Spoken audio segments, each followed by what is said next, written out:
So I'm quickly going to do a slip knot, and I'll show you how to do this in just a moment. Slip knots are really quite easy to make. But I want to show you something before we get started.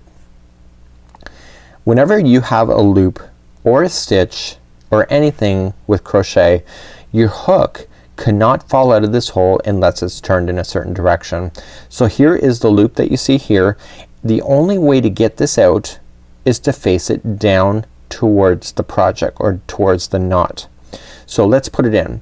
So if the hook is facing towards me, I can't get it out. It's up, I can't get it out. Backward, I can't get it out. But if I turn it upside down, it comes out. And because it's forming a tear duct shape, that tear duct is allowing you to get that hook out like so.